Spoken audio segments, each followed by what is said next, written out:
Changing clip size. There are a few approaches to changing the size of items in a sequence. By default, items added to a sequence are displayed at 100% of their original size.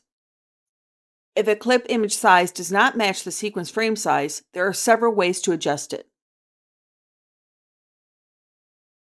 1. In the Effect Controls panel, adjust the scale property of the video, motion effect, or graphics vector motion effect. 2. Right-click the clip in the sequence and choose Set to Frame Size. This automatically adjusts the scale property of the video motion effects to fit the clip in the frame. The scale property remains fully adjustable. 3. Right-click the clip in the sequence and choose Scale to Frame Size. This has a similar result to the Set to Frame Size option, but Premiere Pro resamples the image at the new, often lower resolution. If you scale back up now, using the motion scale setting, the image might look soft, even if the original clip was very high resolution. And 4. You can also select Scale to Frame Size or Set to Frame Size automatically by choosing Premiere Pro, Preferences, Media, Default Media Scaling on Mac, or Edit Preferences Media, Default Media Scaling on Windows. The setting is applied to assets as you import them, but won't change assets you have already imported.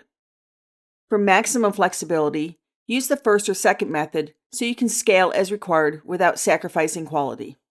Let's try this. Open the sequence 04 Scale. Scrub through the sequence to view the clips. The second and third clips on the V1 track are much larger than the first clip. They are dramatically cropped by the edge of the frame.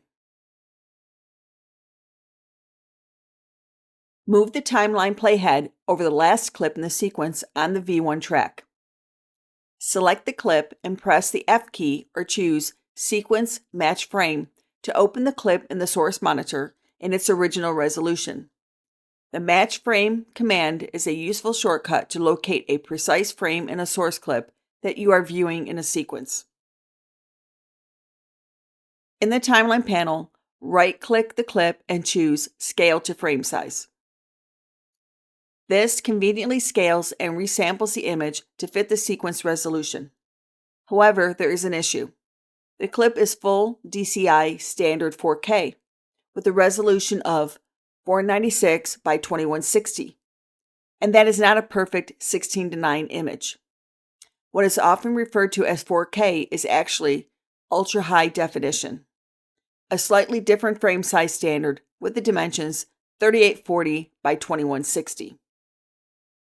This clip doesn't fit the aspect ratio of the sequence, and thin black bars are introduced at the top and bottom of the image. These bars are often called letterboxing. This is a common outcome when working with content that has a different aspect ratio than your sequence, and there is no easy way around it. It is time to make a manual adjustment. Right-click the clip and choose Set to Frame Size. This seems to achieve the same result, but now the change has been achieved by modifying a property, and you can modify it a little more. Choosing Set to Frame Size automatically deselects the Scale to Frame Size option. With the clip selected, open the Effect Controls panel. The scale setting has been automatically changed to 31.3% to fit the image in the sequence frame. Use the scale setting to adjust the clip's image size until it fits the sequence frame without showing letterboxing. A setting of 34% should work. You can adjust the position settings to reframe the shot if necessary.